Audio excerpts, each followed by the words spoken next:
créer en fait les conditions pour que se rencontrent ces gens qui portent d'utilité sociale et ces besoins sociaux. En fait, dans une économie capitaliste, ce mécanisme est le profit. Donc, tant que ces personnes qui peuvent produire les besoins et les services dont notre économie a besoin ne trouvent pas des personnes pour les employer ou bien ne permettent pas de générer du profit pour une minorité, donc ces besoins sociaux ne seront pas satisfaits. Et donc, c'est ça la logique du capitalisme.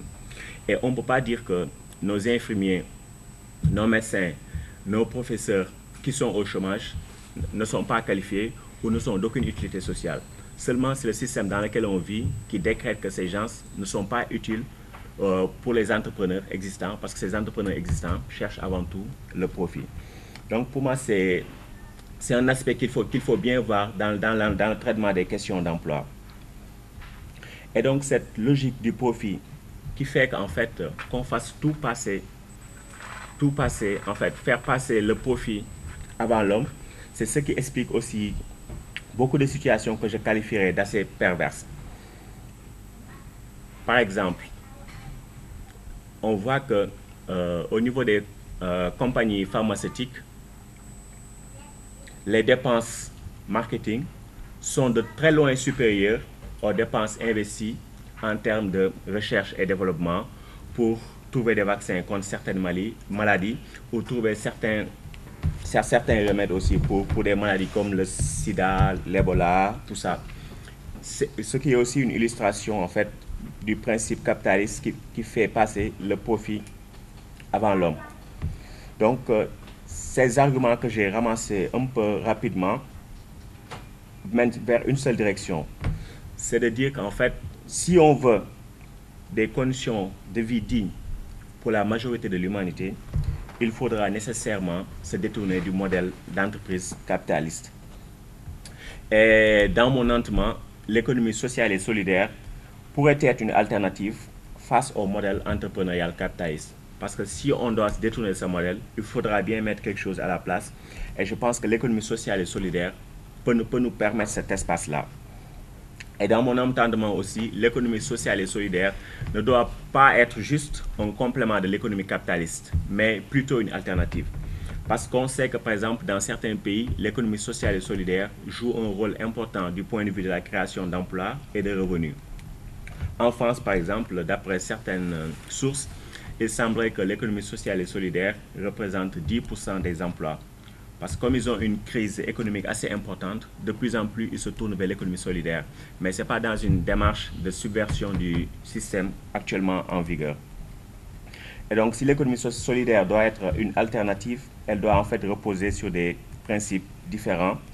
En particulier, elle doit placer l'homme devant le profit et insister plus sur la richesse sociale que sur la richesse privée. Parce que les richesses que crée le système capitaliste, en fait, c'est des richesses qui ne peuvent bénéficier qu'à une minorité. Elles peuvent être créées, elles peuvent être abondantes, mais c'est une abondance qui ne bénéficie qu'à la toute petite minorité. Il y a Karl Marx qui écrivait un jour dans ses écrits qu'en fait, richesse de la nation et pauvreté du peuple, en fait, l'expression peut sembler contradictoire, mais c'est comme ça que fonctionne le capitalisme. Les pays peuvent être riches ou le monde peut être riche, mais la majorité va être pauvre parce que c'est comme ça que fonctionne ce système. Donc pour moi, l'entreprise sociale et solidaire, tel que ce concept apparaît, est une prise de conscience de la crise du modèle d'entreprise capitaliste, mais aussi de la nécessité d'aller au-delà. Pourquoi donc les jeunes doivent s'investir dans ce champ, le champ de l'économie sociale et solidaire? Pour moi, il y a deux raisons principales à cela. Tout d'abord, les jeunes d'aujourd'hui et de demain sont ceux qui souffrent et ceux qui souffront le plus des ravages du système capitaliste. L'exclusion économique des jeunes n'aura jamais été aussi importante que dans la période présente dans laquelle nous vivons. Dans certains pays européens, comme l'Espagne et la Grèce, on sait que le taux de chômage des moins de 25 ans dépasse la barre des 50%. Ici au Sénégal, selon le dernier recensement général de la population et de l'habitat, qui date de 2013, les 15-34 ans représentent 60% des chômeurs. Et ce chiffre, en fait, peut être alarmant, mais en fait, il cache beaucoup de choses. on dit que 60% des 15-34 ans sont des chômeurs, mais en fait, les 15-34 ans qui occupent des emplois, généralement, les emplois qu'ils occupent ne sont pas de très bonne qualité. C'est des emplois informels, des emplois très peu productifs, qui versent des rémunérations très faibles. Et souvent, même pour les jeunes les plus qualifiés, les emplois qu'ils occupent sont en deçà de leur qualification. Pour dire que, pour les jeunes, il y a véritablement une crise profonde de l'emploi.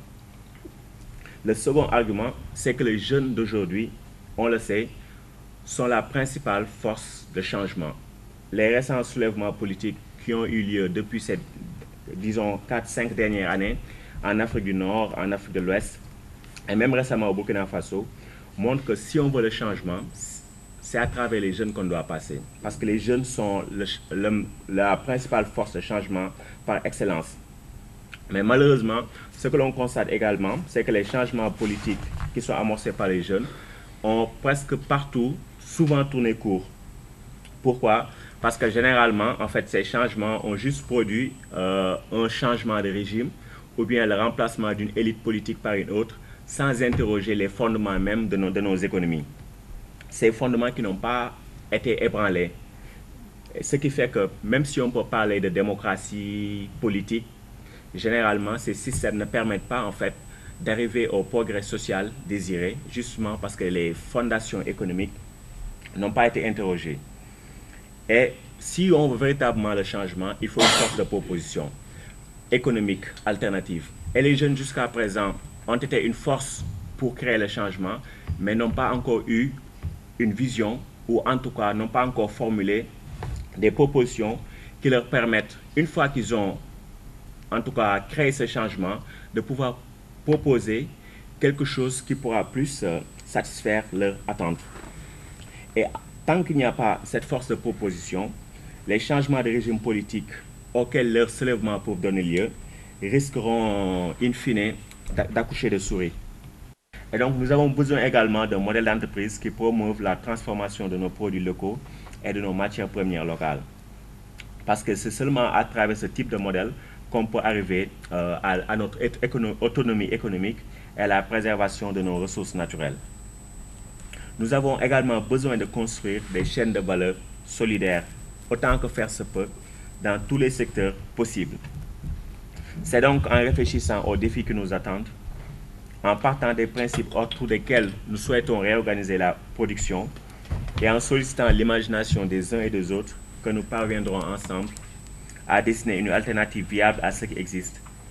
Une alternative que l'on souhaite humainement plus enrichissante et plus gratifiante.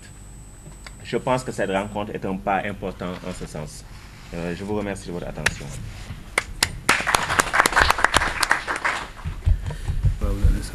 Merci beaucoup, Ndongo, pour cette brillante intervention qu'il a proposée. Et dire qu'il nous faut partir d'une logique orientée profit vers une nouvelle logique orientée plus sociale, mais également orientée environnement, pour permettre à ce que nous puissions véritablement évoluer dans de nouveaux types de modèles économiques plus durables et plus comment dirais-je, au service véritablement de la majorité des populations.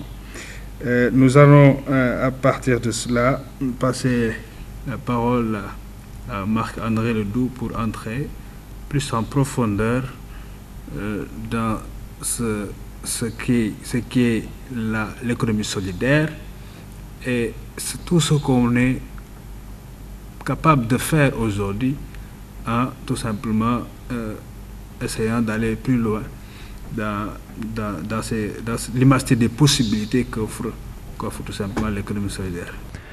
Et nous avons un pacte d'associés qui est un document nouveau dont on parle moins, mais qui est reconnu maintenant par la loi et qui est un texte un contrat que signent entre eux des associés pour essayer de régler les problèmes internes qui peuvent éventuellement surgir entre eux. Parce qu'un des problèmes de l'entrepreneuriat, ici, notamment en Afrique, c'est que la principale cause de mortalité des entreprises, ce n'est pas le plan d'affaires qui est mauvais ou la production qui est mauvaise ou l'incompétence. Non, c'est pas ça. C'est les chicanes entre entrepreneurs. Et souvent, les entrepreneurs ayant peur de ça, vont hésiter de se trouver des associés. Donc, souvent, des entreprises vont être des one-man-show, alors qu'une entreprise qui réussit ne peut être qu'une entreprise collégiale. Et comment on maintient ensemble des humains? Mais c'est en convenant d'une entente entre soi sur quels sont nos objectifs et quels sont les facteurs qui pourraient causer la discorde entre nous et voir comment on va les gérer. Nous sommes 3 associés qui avons tous un profil dans l'entrepreneuriat pour avoir géré des entreprises depuis un certain temps et un dans la finance islamique. Alors, quelle est notre vision? Parce que toute entreprise qui existe doit avoir comme acte fondateur une vision, c'est-à-dire le but qu'elle vise. Notre vision est la suivante. L'entrepreneuriat social, pour nous, donne la vision et la stratégie centrale pour réaliser un véritable développement économique, social et culturel et environnemental de l'Afrique en l'espace d'une génération. Pour dire les choses simplement, nous en avons marre du sous-développement, on veut l'éliminer et on pense que c'est possible en l'espace d'une génération. Et on dit que pour y arriver, c'est l'entrepreneuriat social qui permet d'y arriver. Notre mission, en conséquence de cet objectif, c'est d'aider à la création et au financement d'entreprises sociales durables et à forte croissance. Donc, nous sommes une entreprise de création d'entreprises. Nos tâches sont d'aider à la formulation de plans d'affaires et à l'exécution de projets d'entreprise sociale, d'une part, et d'autre part, à réaliser des financements participatifs d'investisseurs sociaux dans ces entreprises. Pour résumer, ESA, c'est entrepreneuriat social plus finance islamique. Donc, nous associons 2 phénomènes qui n'ont, à ma connaissance, jamais été associés et qui vont ensemble. Car l'entrepreneuriat social, c'est aussi l'entrepreneuriat éthique, et la finance islamique, qui est une finance éthique, est aussi la finance sociale. On ne peut pas faire de l'entrepreneuriat social sans faire de la finance sociale islamique. C'est notre approche.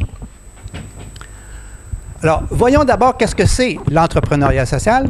On en parle, mais il faut avoir une vision quand même la plus précise possible. D'abord, en première approche, on pourrait dire ceci, c'est que l'entrepreneuriat social, c'est un mouvement qui vise le changement social en agissant à la base sur le terrain économique et social, en cherchant à multiplier des organisations idéales, le genre de contre-société au sein de la société existante. Ça s'oppose à toutes les organisations qui font ce qu'on appelle du plaidoyer ou qui cherchent à faire des réformes de l'État ou qui font du lobbying, donc qui cherchent à intervenir au niveau politique. Donc, c'est une façon différente de travailler au changement social, mais 2 méthodes qui sont différentes. Mais l'entrepreneuriat social travaille à la base au niveau donc, de l'infrastructure économique. L'entrepreneuriat social est un mouvement idéologique et organisationnel. Idéologique veut dire qu'il y a beaucoup de gens qui écrivent là-dessus, il y a des courants d'idées, il y a des débats. Et organisationnel parce qu'il y a beaucoup d'organisations. C'est un mouvement mondial qui existe dans toutes les sociétés. C'est un mouvement ancien. Et quand on fait des recherches, les premiers entrepreneurs sociaux, ce sont des pirates du 17e siècle qui ont inventé et qui ont mis sur place une société tout à fait idéale à Madagascar. Au début du 19e siècle, il y a un mouvement qu'on appelait le socialisme utopique. Peut-être avez-vous entendu parler des noms comme Proudhon, Fourier, Owen. Bon, ce sont les ancêtres de l'entrepreneuriat social et qui ont ensuite connu différentes formes avec le christianisme social, doctrine sociale de l'Église catholique, le mouvement de la coopération et on pourrait même dire le mouvement hippie des années 60. Il y a une certaine ressemblance, une continuité entre tous ces mouvements-là. Et c'est un mouvement qui est excessivement diversifié.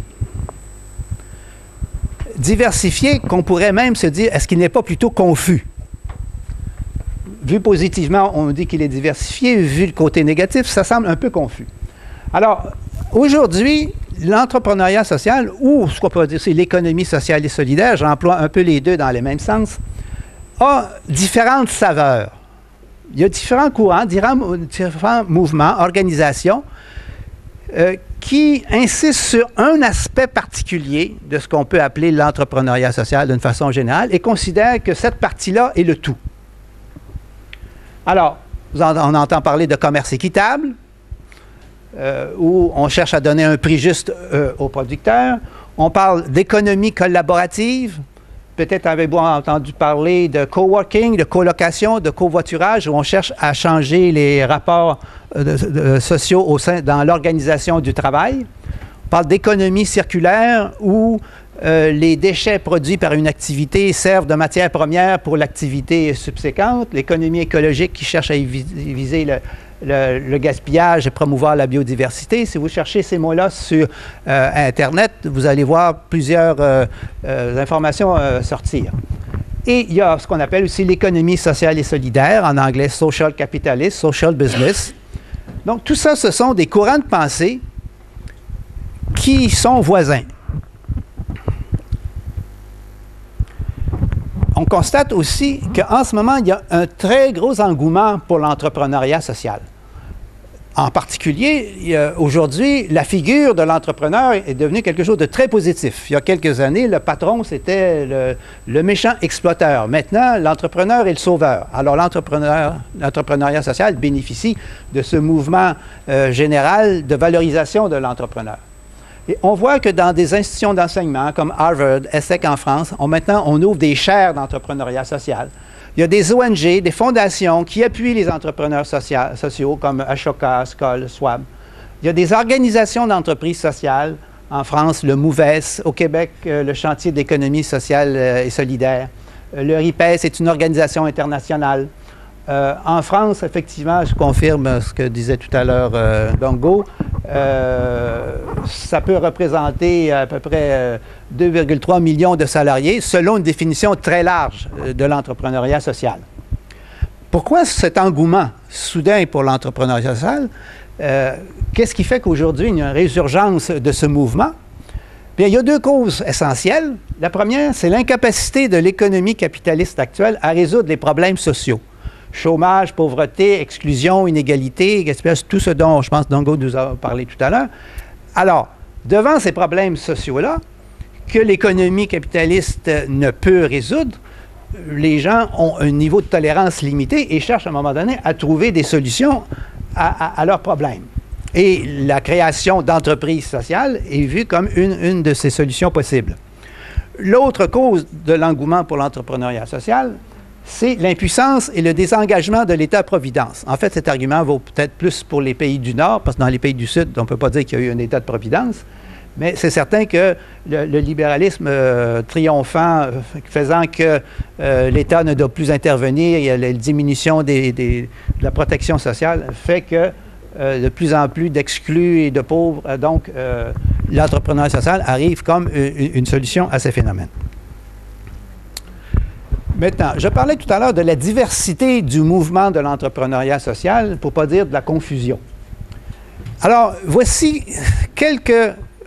Quand on étudie de près toutes ces organisations d'entrepreneuriat social, on trouve différentes affirmations et on trouve de tout. Certaines disent A, d'autres disent B.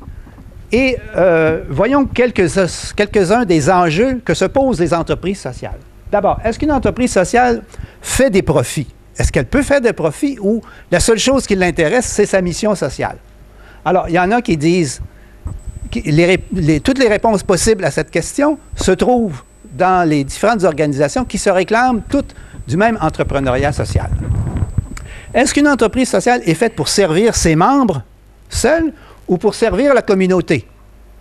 Hein? Le coworking, par exemple, il y a une organisation ici à Dakar qui s'appelle Jocolab. On cherche à favoriser le travail collaboratif, le partage, mais c'est au bénéfice des membres essentiellement. Je suis membre moi-même de Jocolab et je n'ai pas vu exactement l'impact social qui était recherché en commun. Les coopératives sont du même genre d'organisation. On défend c'est un genre d'égoïsme collectif qui s'exprime et la portée sociale est beaucoup limitée. Est-ce qu'une entreprise sociale doit être active dans tous les secteurs ou est-ce qu'elle est active uniquement dans des secteurs pour répondre à des besoins sociaux les plus criants? A-t-on déjà entendu parler d'une industrie pharmaceutique qui serait une entreprise sociale? Une entreprise minière qui serait une entreprise sociale? On n'a jamais entendu ce genre d'affirmation-là. Est-ce que ça veut dire que l'entrepreneuriat social est exclu de certains des secteurs de l'activité économique. Est-ce que une entreprise sociale est le fait d'un héros, ce que certains pensent, surtout aux États-Unis, où la mentalité individualiste fait que n'importe qui peut être président des États-Unis, donc une entreprise sociale ne peut être que le fait d'un héros? Ou est-ce qu'une entreprise sociale est nécessairement le fait d'une initiative d'un groupe de citoyens qui se réunissent autour d'un programme commun? Une entreprise sociale doit-elle avoir uniquement un statut non lucratif d'ONG ou d'association, ou peut-elle être une société commerciale? Au Québec, le chantier de l'économie sociale et solidaire, si vous voulez en être membre, vous ne pouvez pas être une entreprise privée. Est-ce qu'une entreprise sociale est caractérisée essentiellement par la démocratie interne qu'elle applique, un homme, un vote, comme dans les coopératives, ou est-ce qu'elle peut mettre en sourdine cet aspect-là pour être préoccupée avant tout par l'efficacité sociale de son intervention? Est-ce qu'une entreprise sociale ou l'entrepreneuriat social est intégré, compatible, ou est-ce une alternative au capitalisme? Les trois variantes de réponse existent dans l'ensemble des mouvements. Vous connaissez Mohamed Younous, prix Nobel de la paix, qui est fondateur de la microfinance. C'est un homme remarquable qui a créé beaucoup d'entreprises sociales et qui a exprimé sa vision dans un document où il dit clairement « Social entrepreneurship is the missing piece of the capitalist system ». Donc, c'est très clair. On sait où il se range.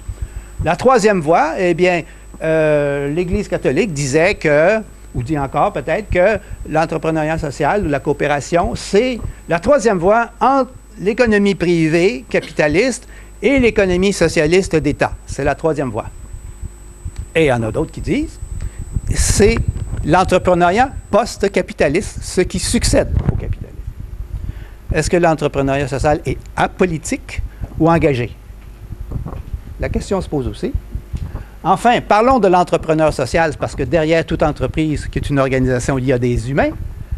L'entrepreneur social est-il comme n'importe quel autre entrepreneur, c'est-à-dire motivé par le goût de conquête, de réaliser son potentiel personnel, le goût de jouir de la création de quelque chose, ou est-ce un humaniste dévoué? Est-ce que l'entrepreneur, donc, est quelqu'un qui cherche à s'enrichir comme les autres, ou est-ce que c'est les mères Teresa de l'entrepreneuriat?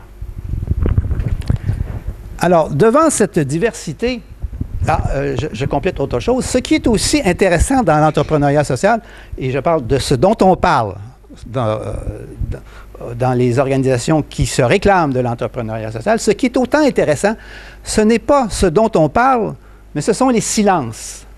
Il y a des sujets qui sont domestiques.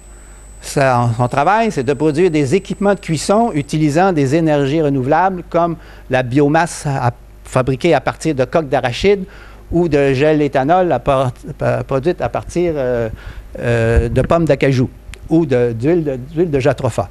La mission de cette entreprise-là, donc, c'est de permettre aux ménages sénégalais d'avoir des outils de cuisson sains, efficaces, durables et le plus cher possible, et de remplacer le charbon de bois, le bois de chauffe et le gaz butane. Donc, voilà un exemple de mission sociale. C'est une entreprise durable. Une entreprise sociale doit être capable de dire, voici, dans 50 ans, dans 100 ans, si nous gérons bien l'entreprise, on risque de toujours exister.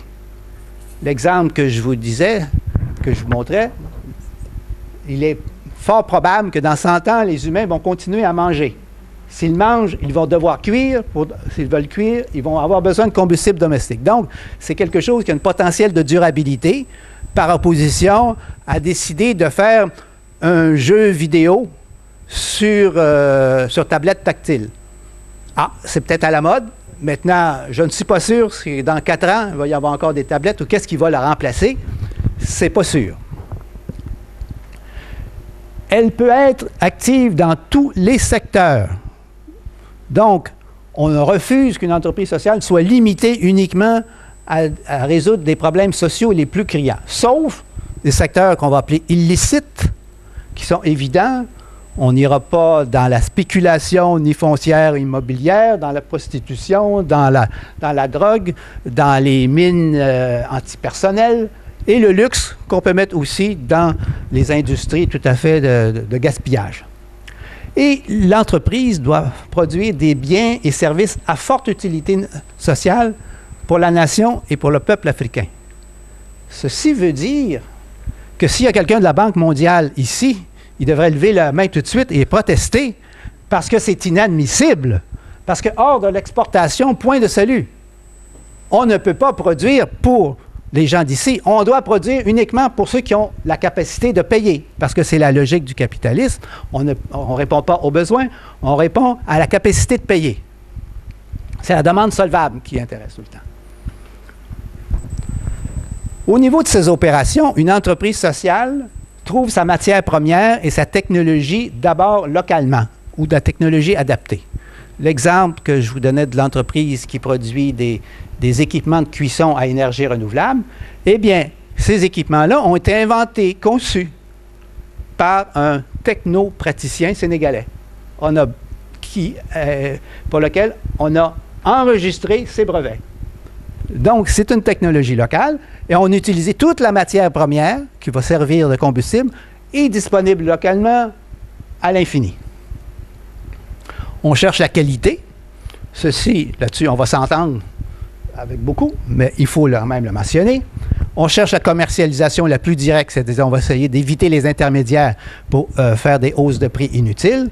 On va faire une promotion véridique, c'est-à-dire une publicité véridique, c'est-à-dire on ne va pas faire appel aux passions humaines, mais on va dire la vérité sur les produits, montrer leur avantage. On va pratiquer des prix justes qui permettent à la fois la rentabilité de l'entreprise et le plus bas possible pour les utilisateurs.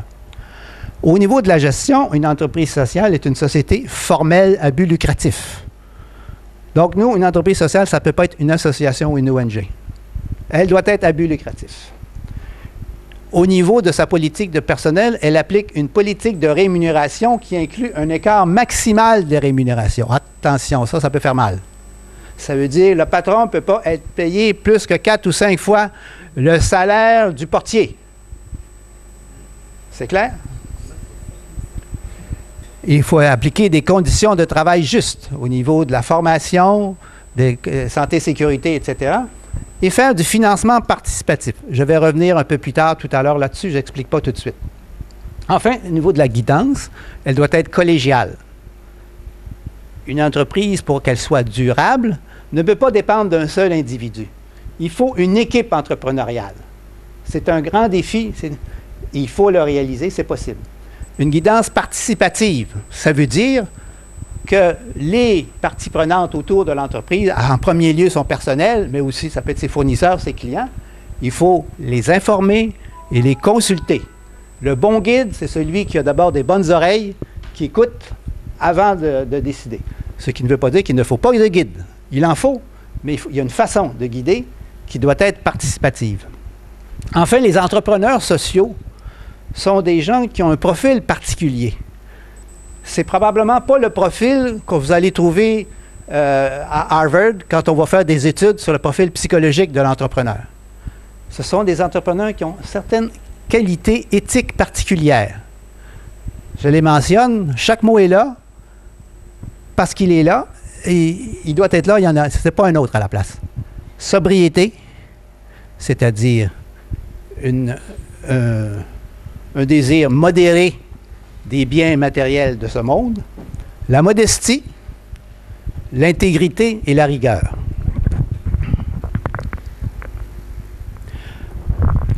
Les caractéristiques externes, je dirais, de l'entreprise sociale, bien, c'est son impact.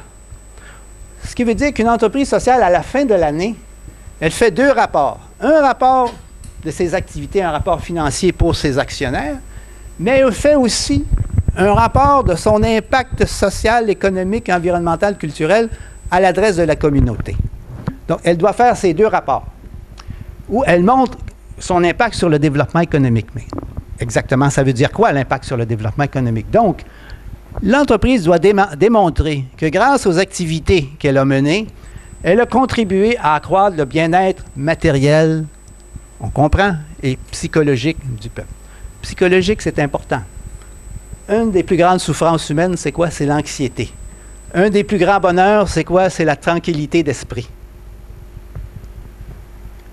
Est-ce que l'entreprise a contribué à créer des industries, des emplois, de la valeur ajoutée?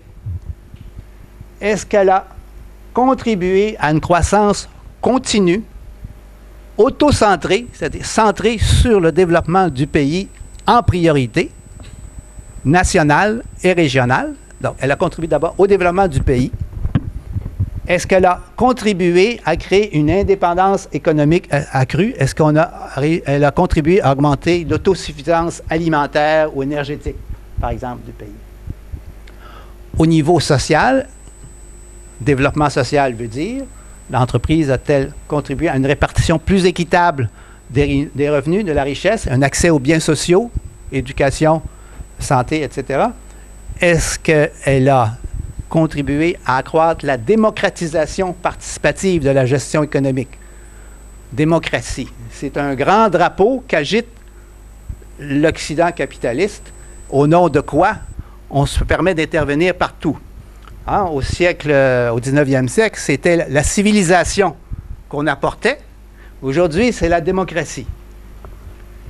Est-ce qu'on a entendu parler des entreprises pharmaceutiques, des entreprises minières, en disant, nous intervenons ici et nous avons une gestion démocratique par laquelle le village, la région, l'État, la communauté va participer aux décisions concernant le développement de la mine, savoir dans quelle mesure on va transformer localement ces minerais au lieu de les envoyer de façon brute à l'extérieur. On ne parle pas de ça. Est-ce que l'entreprise sociale a contribué aussi à des œuvres sociales? Parce